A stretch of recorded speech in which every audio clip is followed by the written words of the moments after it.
누가복음 4장 18절부터 19절 두 절 말씀인데 우리 함께 합독하도록 하겠습니다. 함께 읽습니다. 주의 성령이 내게 임하셨으니 이는 가난한 자에게 복음을 전하게 하시려고 내게 기름을 부으시고 나를 보내사 울어낸 자에게 자유를, 눈먼 자에게 다시 보게 함을 전파하며 눌린 자를 자유롭게 하고 주의 은혜의 일을 전파하게 하려 하심이라 하였더라. 아멘. 오늘은 지난주에 이어서 좀 말씀을 보려고 하는데, 지난주에 저희들은 사역 성취를 위한 성령님의 임하심이라고 하는 제목으로 함께 말씀을 나누었습니다. 사역을 위해서 성령께서 임하여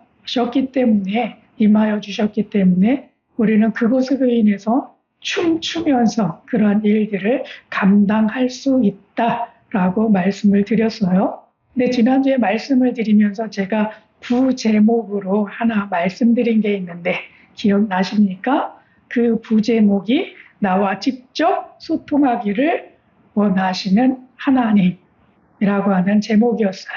그래서 그 부제목으로 오늘은 지난주에 이어서 말씀을 좀 드리려고 합니다. 오늘 읽었던 이 말씀들처럼 성령께서 그의 사역을 위해서 예수님에게 성령으로 임하셨다라고 말씀을 하고 계십니다. 그래서 하나님 앞에 제가 이 말씀을 묵상하면서 좀 질문을 좀 드려봤어요. 그 질문은 이러한데, 하나님 사역을 위해서 성령님을 보내시는 것이 아니라 천사를 보내셔도 되는 게 아닐까요?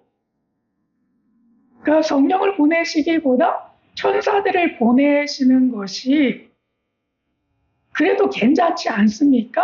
그런데도 불구하고 하나님은 왜 성령님을 보내셨어요? 그리고 오순절 날에도 동일하게 성령으로 임하는 것이 아니라 천사를 보내시면 되지 않겠습니까? 그런데 왜 오순절 날에 성령을 성도들에게 보내어 주셨습니까? 그런 질문을 하나님 앞에 해봤습니다. 여러분들은 이런 질문을 하게 된다면 하나님은 뭐라고 답변을 하실까요? 왜 천사들을 보내지 아니하시고 왜 성령님을 보내실까요? 그래서 그런 고민을 하면서 이 말씀을 좀 묵상을 했습니다. 그러면서 제가 얻은 결론은 천사를 보내지 아니하시고 성령님을 보내시는 이유는 나와 직접 하나님께서 소통하기를 원하시기 때문에 그렇게 하신다라고 하는 마음이 들더라고요. 그래서 이 말씀을 함께 나누기를 원합니다. 이에 앞서서 소통이라고 하는 것들을 좀 생각해 봤는데, 예전에는요, 설 명절이 되거나 또한 추석 명절이 되게 되면 많은 이웃들과 왕래가 있어요.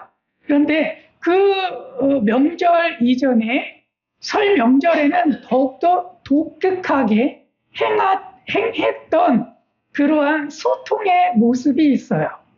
내일 모레면 이제 우리도 설 명절을 맞이하게 되잖아요. 근데 옛날로 돌아가서 그 모습들을 한번 생각을 해봤어요. 우리는 과연 이 설 명절 안에서 어떻게 소통해 왔는가? 그렇게 봤을 때 저는 이것이 딱 생각이 났습니다. 예전에 제가 어릴 때만 하더라도 저희 아버님이 저희 자녀들을 데리고 설 명절에 직접 그 큰 집에 가서 차례를 지냈는데 거기에 다 데리고 가서 한 사람 한 사람을 소개하는 그런 시간들이 있었어요. 그리고 그 이후에는 소개하지 않아도 작년에는 내가 요만했었는데 지금 이만큼 컸구나. 그러면서 자라가는 모습들도 거기에서 보여줬어요. 근데 그거에 앞서서 저희 시골에서는 이런 일들이 많이 있었어요. 세배를 하러 동네 모든 집에 돌아다가 다니는 그런 풍습이 있었어요. 왜 그렇게 했는지는 모르겠어요. 물론 저희가 했던 이유 중에 하나는 세배하면 세뱃돈 주니까 그것이 너무나 좋아가지고 그때 무조건 설날만 되라. 그 아침에 일찍 일어나서 부모님에게 하지도 않았던 세배를 하고 세뱃돈 주세요. 이렇게 했고 또 그걸 또 받고 나서 또 이제 온 동네를 다니면서 어른들에게 나아가서 세배를 꾸벅꾸벅하고 그리고 나서 세뱃돈 주세요. 그런 줄만 알고 무조건 세배를 하고 나서 세뱃돈 주세요 하면서 했던 모습들이 있어요. 근데 그것이 제가 철 없었을 때 했던 그 모습이에요. 근데 철 들고 나니까 그런 모습 속에서 어느덧 제가 아이를 안고 어른들을 찾아가 뵈면서 세배하러 왔습니다 라고 하면 또 그분들이 어서 들어오게 이러면서 또 맞이해요. 그리고 나서 가서 세배를 하고 나왔는데 얘는 또 누구야? 그러면 제가 아이를 낳았어요. 제가 결혼했어요. 뭐 이런 소식들을 그때 전하게 되더라고요. 그리고 얘는 제 조카예요. 그러면서 그러한 일들을 전하면서 온 동네에 저희들의 행사가 있었을 때 또 이렇게 자라가는 아이들의 모습들을 소개해주는 그 모습들을 이 설날에 하게 되더라고요. 세배하러 가서. 그래서 철 들었을 때는 그런 소개하는 것, 그리고 그것을 가리켜서 저는 이제는 그런 모습 속에서 내가 이웃들과 소통을 좀 했구나 라고 하는 생각이 들더라고요. 그 명절에. 근데 이런 소통이 지금은 좀 없는 것 같아요. 세배하러 오는 사람이 동네에 있는 어린아이들이 세배로 옵니까? 지금은 찾아보기 좀 어렵죠. 그리고 시골에 딱 있으면 저희 아버님한테도 세배하러 왔습니다 라고 하면서 하시는 분들이 없더라고요. 오래전에는 그분들이 오기 때문에 더 맛있는 것을 많이 했는지는 모르겠습니다만은 지금은 그런 모습들도 많이 줄어들었어요. 근데 이번 설 명절에는 여러분 좀 소통을 좀 하시길 바랍니다. 소통을 하십시오. 그래서 많이 차려놓으시고 이웃들도 초대하셔서 나누시기도 하시고 그러면서 우리 애들이 이렇게 작았었는데 이렇게 성장해서 결혼도 하고 이렇게 됐어요. 하면서 이런 모습들을 좀 가지고 함께 좀 소통하는 그런 시간이 되었으면 좋겠습니다. 그런 것들처럼 우리가 이웃들을 그렇게 소통해 왔는데 그러면 나는 하나님과 소통을 하고 있는가? 라고 하는 생각을 좀 해보았습니다. 여러분 하나님과 소통 어떻게 하고 계십니까? 그 말씀을 오늘 이 시간에 좀 따라가면서 좀 찾아보았으면 좋겠습니다. 자, 여기 보면 제가 질문을 했던 것과 같이 하나님, 우리가 사역을 할 때에 꼭 성령님을 보내주시지 않아도 그냥 하나님에게는 천군 천사들이 있잖아요. 그러니까 그 천사들을 우리에게 보내주셔서 우리가 일을 하게 될 때에 그 천사가 우리를 도와주시면 되지. 굳이 성령님께서 우리에게 오셔서 직접 우리 가운데 그 사역을 이뤄갈 수 있도록 그렇게 하실 필요가 있으십니까? 라고 하는 질문 속에서 천사를 한번 생각해 봤습니다. 천사가 하는 일들이 여러 가지가 있지만 특히 히브리서 1장 14절에서 이야기하는 것처럼 모든 천사들은 섬기는 영으로서 구원받을 상속자들을 위하여 섬기라고 보내심이 아니냐 이렇게 하시는 말씀을 통해서 볼 때 구원받을 사람들을 섬기는 일이 하는 것이 천사들의 역할이에요. 그러니까 특별하게 우리가 일을 한다고 해서 성령님이 오실 이유는 예전에 없었던 것 같아요. 그럼에도 불구하고 하나님은 천사를 보내지 아니하시고 성령님을 보내시는데 그 성령님이 어떤 분이십니까? 하나님의 영이시고 하나님의 본체와 동등됨을 가지고 있는 삼위 중에 한 분이세요. 그러니까 한마디로 이야기하면 하나님 자신이에요. 근데 하나님 자신이 사역을 위해서 우리들이 그 일들을 이루어갈 수 있도록 직접적으로 우리를 찾아오신다는 거 하는 거예요. 그래서 왜 그러면 그렇게 하실까요? 천사도 능력이 있고요. 천사도 어떻게 보면 적군들을 물리치기도 하고요. 그리고 택한 사람들을 특히 다니엘과 같은 그런 택한 사람들을 용광로 가운데서도 이렇게 붙들어주는 그런 역할들을 하는 것들을 보면 그것만 해도 우리가 간지 덕지 해야 될 그러한 모습인데도 불구하고 그보다 더한 하나님 자신이 우리들 가운데 오셔서 우리가 그 일들을 행할 수 있도록 우리에게 배려를 하시는 그 모습을 바라본다는 거예요. 왜 그렇게 하실까요? 왜 하나님은 그러한 일들을 하실까요? 그 모습은 우리가 하나님의 자녀이기 때문에 하나님은 그 자녀들과 직접적으로 소통하는 것이지 다른 사람들을 통해서 너희들이 소통하지 않는 것처럼 내가 내 자녀와 직접 소통하는 거야 라고 하는 마음의 깨달음을 주시더라고요. 여러분 그렇지 않습니까? 여러분들은 여러분들 자녀와 직접 소통을 하고 계십니까? 아니면 다른 누구를 통해서 대타를 세워가지고 여러분들이 행하고 계십니까? 모르긴 해도 여러분들도 마찬가지로 저도 마찬가지로 제 자녀들과 직접 소통을 합니다. 그 중간에 비서를 통하지도 않아요. 다른 그 이웃들을 초대해가지고 내 자녀에게 이런 말 좀 전해주세요. 이렇게 이야기하지 않습니다. 직접적으로 전화를 해서 내 아이에게 통화를 해가지고 이런 이야기 저런 이야기를 하죠.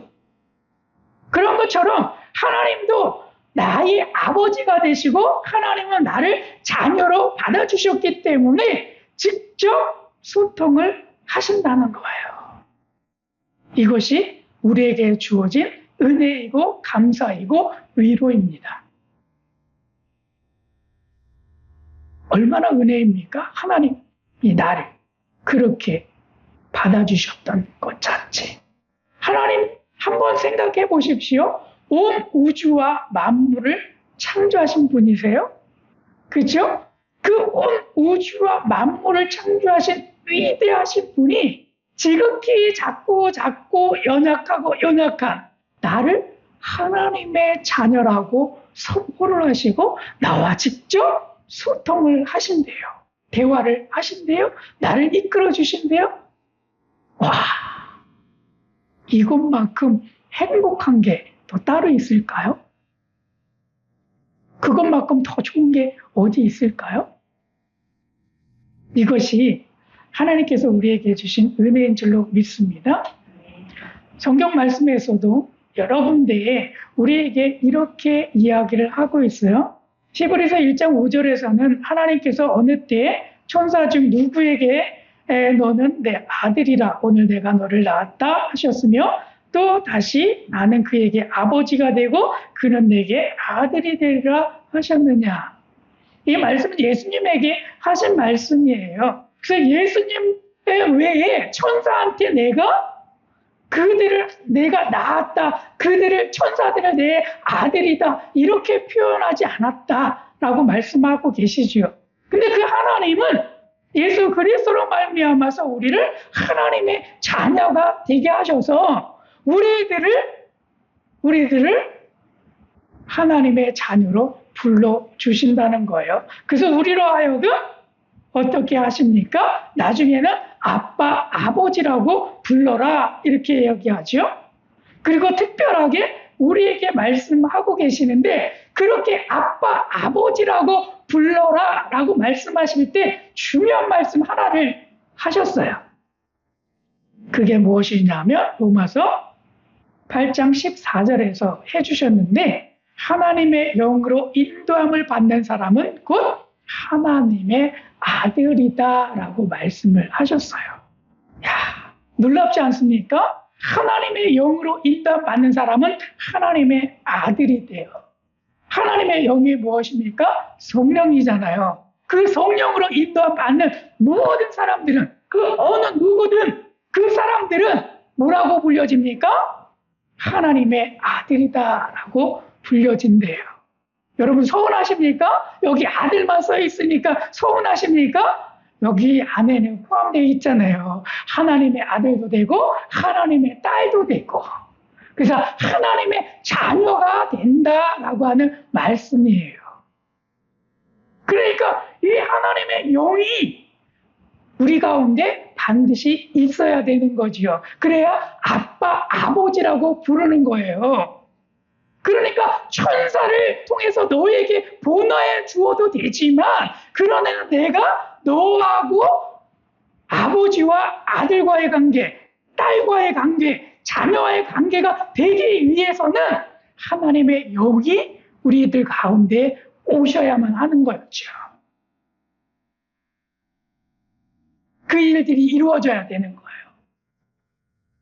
그래야 그 관계가 성립이 되니까. 그래서 천사들을 우리를 통해서 보내주시지 아니하고 직접 하나님께서 하나님의 성령, 그 성령을 우리 가운데 보내주셔서 하나님의 아들이 되게 하시고 그 아들을 통해서 이제는 우리에게 소통하기를 원하시는데 그 소통의 모습이 다르다는 거예요. 그 소통의 모습이 다르다는 거예요. 어떤 모습이 다르냐면 이 소통이라고 하는 단어는 국어사전에 보면요. 막히지 않고 잘 통한다. 뜻이 서로 통하여서 오해가 없다. 이런 뜻으로 쓰이는 단어가 소통이라고 하는 단어예요. 근데 하나님과 내가 아버지와 아들, 아버지와 딸의 관계가 되어져서 소통을 하는데 이런 모습이 달라요. 직접 소통하는 것. 그래서 소통이라고 할 때 세 가지로 나누는데 그 중에 하나가 직접 소통이 있고 두 번째 소통은 대변인을 통해서 소통하는 게 있어요. 그리고 세 번째는 온라인과 같은 그런 것들을 통해 가지고 소통하는 모습들이 있어요. 근데 이런 모습들은 다른 면들을 가지고 있다는 거예요. 직접 소통하는 것과 그 누구를 통해서 소통하는 것은 차원이 달라요. 여러분, 직접 소통을 할 때 어떤 모습들이 있습니까? 그 직접 소통하는 것은 굉장히 중요할 때, 굉장히 친밀할 때, 그럴 때 직접 소통을 하시죠. 그죠? 그렇기 때문에 이 모습이 달라요. 그런데 대리인들을 통해서 한다라고 생각을 해보십시오. 이런 비서를 통하거나 법률가를 통해서 그러한 소통을 하고 있다라고 한다면 그 관계는 업무적인 관계예요. 업무적인 관계예요. 그 이상을 뛰어넘지 않아요. 아버지와 아들과의 관계처럼 그렇게 친밀한 관계는 아니라는 거예요. 그런데 더군다나 그것이 온라인을 통해서 이루어지고 있다라고 한다면 그 소통의 관계는 조금 더 떨어져요. 그 온라인이 뭡니까? 페이스북, 블로그, 카페, 카카오톡을 통해 가지고 메시지를 이렇게 나누거나 또 유튜브를 보는 거를 통해서 시청을 통해 가지고 한다거나 이런 것들인데 이런 것을 하는 것은 대부분 요즘 사람들이 불러지는 게 있어요. 뭐라고 불러지냐면 친구. 그래서 거기에 보게 되면 친구 초대하기 이런 표현들을 쓰잖아요. 그러니까 자녀 초대하기 이렇게 하지 않아요? 아버지와 아들과의 관계가 되는 것처럼 자녀 초대하기 이렇게 되지 않아요. 근데 거기에는 나이가 들었든 나이가 작든 그런 거 상관없이 들려지는 모습들은 친구 초대하기 이런 식으로 됐기 때문에 소통하는 그런 모습들이 다르다라고 하는 것을 보여줘요. 근데 그 하나님이 우리를 직접 소통하기 원하신다라고 하는 것은 아주 친밀하고 아주 중요한 그런 존재이기 때문에 그렇게 하신다는 거예요. 감사하지요. 은혜지요. 여러분, 그 하나님과 더욱더 친밀하게 소통하실 수 있길 바랍니다. 그 소통의 창구가 뭐예요? 그 소통의 창구가 말씀을 보고 기도하는 것이 그것이 하나님과 전적으로 소통하는 그러한 방법 중에 하나입니다. 그래서 이 모든 것들을 잘 행할 수 있는 여러분 모두가 되시기를 축복합니다. 그래서 심리학책을 한번 찾아봤어요. 이 소통에 대해서 심리학들은 어떻게 이야기를 하는가, 그리고 어떻게 해야 좀 더 좋은 소통, 막히지 않고 서로 통할 수 있을까, 이런 모습들을 좀 찾아봤는데 그 중에 메라비언의 법칙이라고 하는 것이 있더라고요. 이것은 메라비언이라고 하는 그 심리학자가 이 원리를 발견하고 책을 썼어요. 그리고 그것을 발표를 했는데 그 내용이 뭐냐면 우리들이 소통을 해나갈 때, 그러니까 대화를 해나갈 때 상대방에게 어떻게 하면 조금 더 호감을 갖게 말할 수 있을까? 행동할 수 있을까? 또 그런 것들이 있다면 어떻게 하는 것이 그렇게 만들어갈 수 있을까? 그리고 어떻게 하면 어떤 행동들을 할 때 비호감, 좋지 않은 모습들이 드러나는가? 그런 것들을 가지고 연구를 했어요. 그리고 그가 결론을 내렸습니다. 상대방이 하는 말 내용 중에 아주 말을 잘하는 것, 그런 것들은 7%밖에 되지 않는데요. 그런데 연구를 해놓고 보니까 그 말 빼놓고 다른 모습들을 잘 보여주게 될 때에 더욱더 친근감을 느끼게 하고 호감을 갖게 하기도 하고, 그리고 그 호감으로 인해서 소통할 수 있는 창구가 더 넓게 열려지더라, 이런 표현을 했어요. 그래서 보니까 비언어적인 요소가 있는데 이것이 한 55%를 차지한대요. 비언어적인 요소는 표정과 용모, 자세, 그런 동작하는 것들, 이런 것들이 비언어적인 것들인데 그런 것을 통해서 더 많이 호감을 느끼고 또 대화하는 것에 더 영향을 많이 미친다는 거예요. 말 한마디 잘해서 천냥빚을 갚는다라고 하는 것은 어디에 속하냐 하면 7%밖에 속하지 않는데요. 말에 집중을 잘 안 한대요.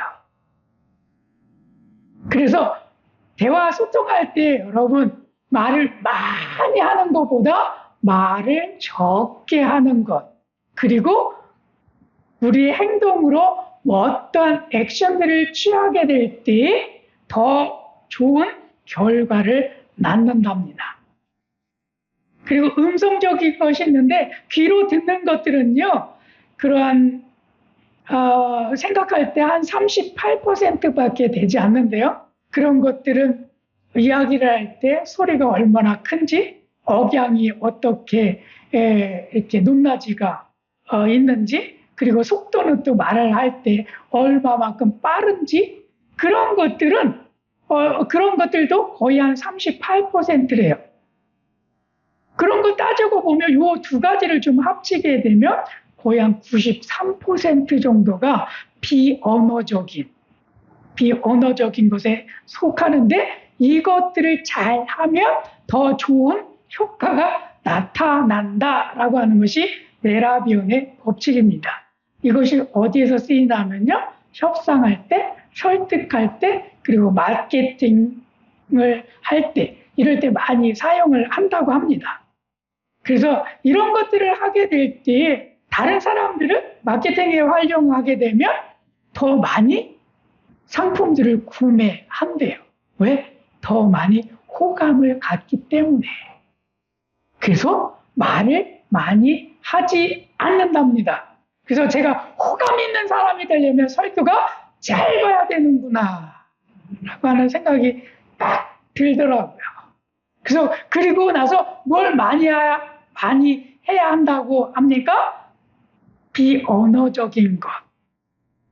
그래서 여기 좀 표정 관리도 좀 해야 되고 용모 관리도 좀 해야 되는 것 같고 그리고 자세도 좀 바르게 해야 되는 것 같고 막 그런 것 같아요. 그리고 말을 할 때 너무 빠르지도 아니하고 너무 소리 꽥꽥 지르지도 아니하고 막 이런 것들을 굉장히 많이 주의 있게 해야 그래야 호감이 생기고 그래야 그것에 집중하고 그것을 잘 듣고 그리고 따라가는구나 라고 하는 것을 느끼게 한다는 겁니다. 그런 걸 따지고 보면 여러분 하나님을 내가 생각해 볼 때 하나님 말씀 많이 하시나요? 적게 하시나요? 하나님 얼마나 말씀 많이 하시나요? 적게 하시나요? 제가 생각해 보니까 하나님 말씀 많이 안 하시는 것 같아요.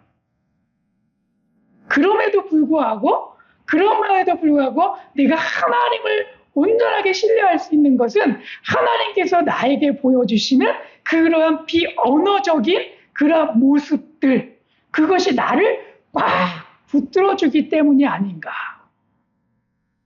하나님은 말씀을 많이 하지 아니하시지만 가끔 가다가 내가 너를 사랑한다라고 하시면서 그것을 하나님의 음성을 들려주시는 것과 동시에 그것을 품어 안아주시듯이 나를 그렇게 느끼게 해주시는 그 언어, 나를 꼭 품어주시는 그 언어, 그것이요, 내가 하나님 앞에 더 가까이 가게 하는 그런 모습이 되어진다는 거예요. 그래서 여러분, 하나님을 얼마나 많이 느끼고 계십니까? 그것을 한번 점검해 보는 것들이 내가 이 말씀 속에서 얼마나 더 많이 소통하고 있는가를 보여주고 있다라고 하는 거죠. 그래서 그분들이 이야기하는 것 중에 이것이 있어요. 라포 형성하기라고 하는 말을 하던데 이 라포라고 하는 것이요. 서로의 마음을 연결해주는 상태를 갖게 하는 거예요. 서로의 연결 상태가 아주 잘 되게 해서 의사소통이 잘 되게 하는 것. 그래서 그것을 마음의 유대 이렇게 표현하는데 이것을 영어적인 표현으로 쓰면 라포라고 이야기를 한답니다. 라포. 그래서 우리 가운데 이런 라포를 잘 형성하는 게 굉장히 중요하답니다. 그래서 다른 사람들이 이야기할 때 신체적인 언어를 가지고 잘 맞추는 거, 눈높이에 맞추게 하고 또한 호흡과 리듬을 잘 맞추게 하고 하는 것들이 굉장히 중요하답니다. 그래서 TV를 볼 때 그 김창욱 강연자가 있는데요. 여러분 그 강연 많이 들으십니까? 제 아내는 엄청 많이 들어요. 재밌죠? 예, 엄청 많이 들어요. 근데 상담식이기는 한데요.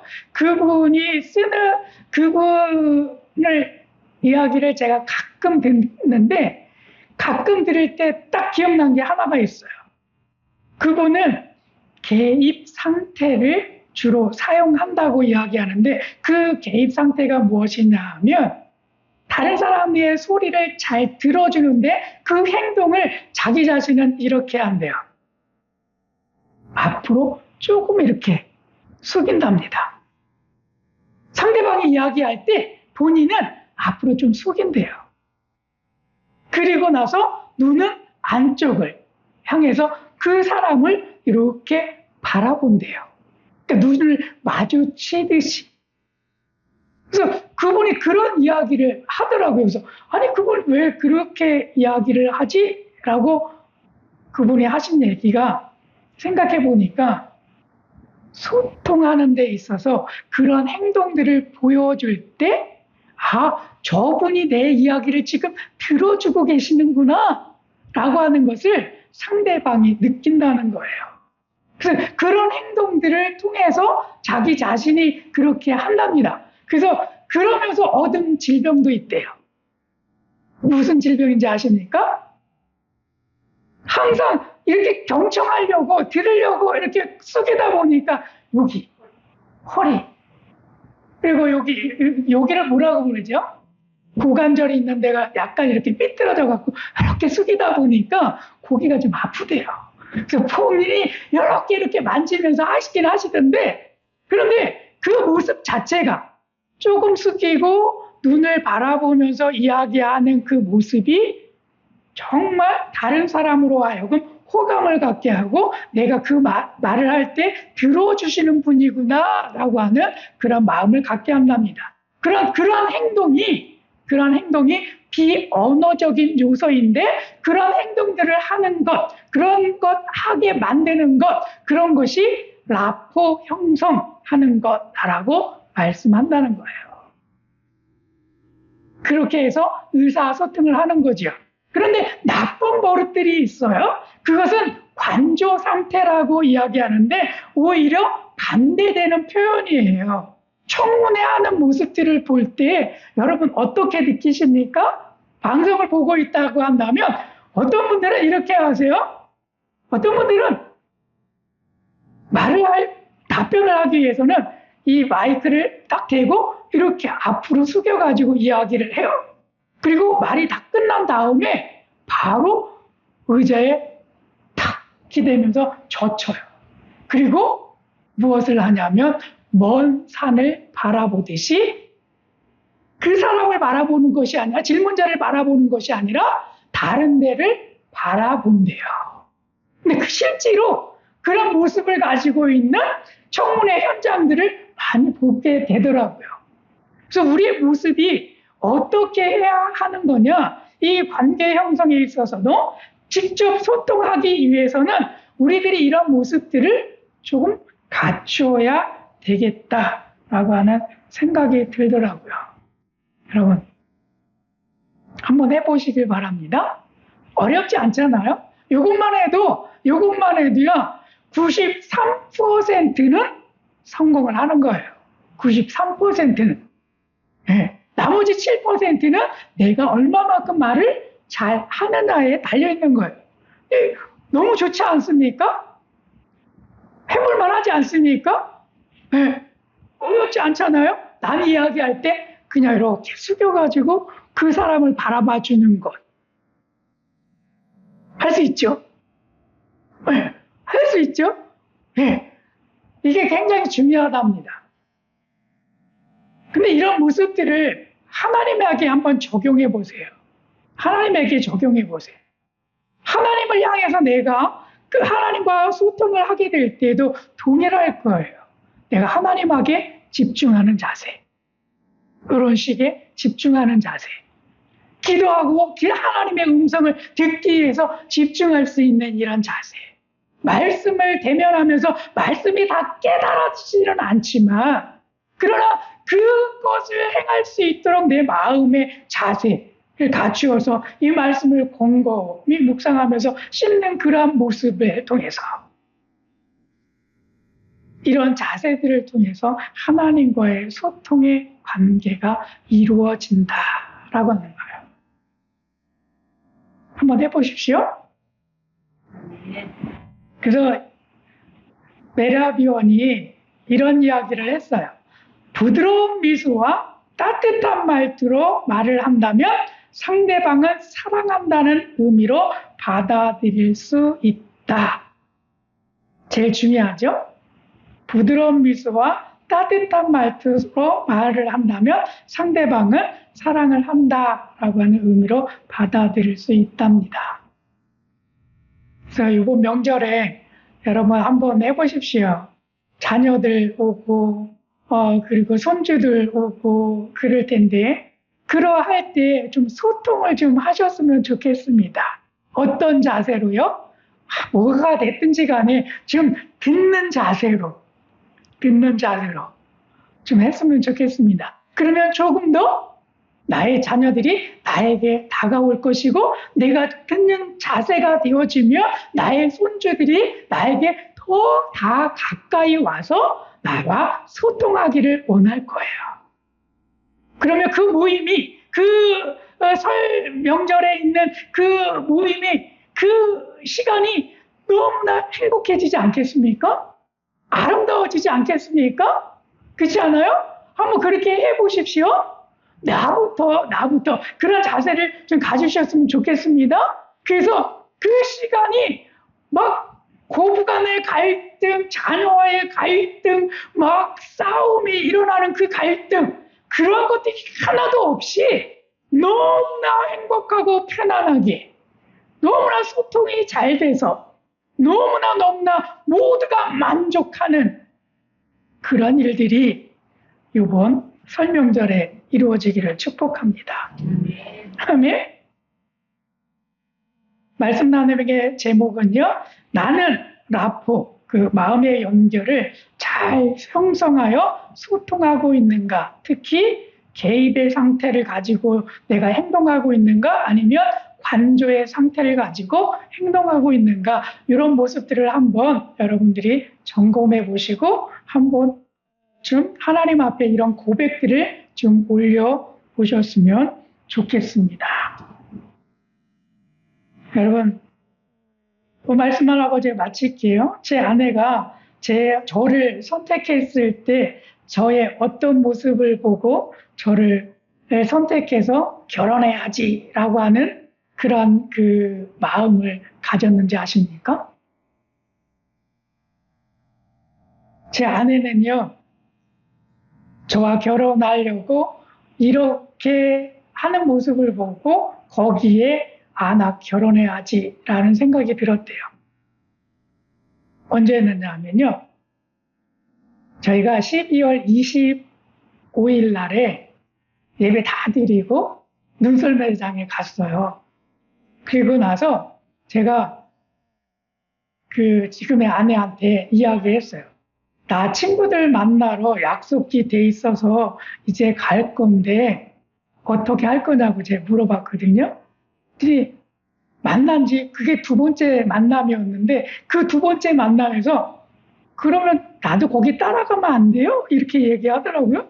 그래서 아니 두 번째 만남인데 내 친구들을 만난다고? 그래서 따라간대. 그래서 그래 그러면 같이 갑시다 하고 같이 갔어요. 그리고 식사를 친구들이랑 같이 하는데 내 친구들이 뭐 하냐면 너 이거야? 그러면서 막 이야기를 하는 거예요. 아니 두 번째 만났는데 그런 오해를 막 받으면서 그렇게 막 그 시간을 보냈어요. 그리고 식사를 다 마친 다음에 친구들이 이런 이야기를 했어요. 야 이제 커피 마시러 가자. 그래서 커피 마시러 가자. 그래 커피를 마시러 갑시다 라고 하면서 갔는데 그 커피 마시러 간 그 장소가 카페가 아니라 다방이 아니라 지금의 스타벅스가 아니라 자판기 있는데 거기 가서 한 잔씩 뽑아서 커피를 마셨어요. 저도 몰랐습니다. 근데 나중에 제 아내가 저한테 해준 이야기가 당신의 친구들하고 같이 있는 그 모습 속에서 허세 부리지 아니하고 당신들의 상황에 맞게끔 그렇게 그 자리에 허황되게 카페 가가지고 앉아서 그렇게 이야기하고 만나서 즐기는 것이 아니라 자판기이지만 그곳에 가서 그렇게 마시면서 그렇게 지내는 모습 속에서 내가 그 모습이 너무나 좋았어요. 이 표현을 하더라고요. 이 표현을 하네요. 이 표현은 여러분 제가 말을 잘한 게 아니잖아요. 말을 통해 가지고 아내가 결혼해야지 이렇게 된 게 아니에요. 근데 내 친구들이 그렇게 허용되게 대하지 않은 모습 속에 진실하게 살아가고 있구나. 저들의 상황에 맞게끔 살고 있구나. 그런 친구들이 그런 모습들이 그 모습 속에 있는 사람이라고 한다면 내가 믿을 수 있지 않겠나 라고 해가지고 그것으로 인해서 제 아내가 저를 선택했답니다. 잘한 건가요? 잘한 건가요? 어쨌든 그렇게 해서 저희는 결혼을 했습니다. 근데 굉장히 중요한 게 말도 중요합니다. 그러나 그 말은 7%밖에 안 된대요. 연구 결과로. 그리고 나머지의 93%가 그 어떻게 행동을 보여주느냐, 그것이 어떻게 해서 믿음직하게 되어지느냐라고 할 때 그것이 더 효과적이다라고 하는 모습 속에서 이번 명절에 여러분 그렇게 보시기 바랍니다. 그리고 하나님과의 관계에서도 그렇게 좀 행동해 보셨으면 좋겠습니다.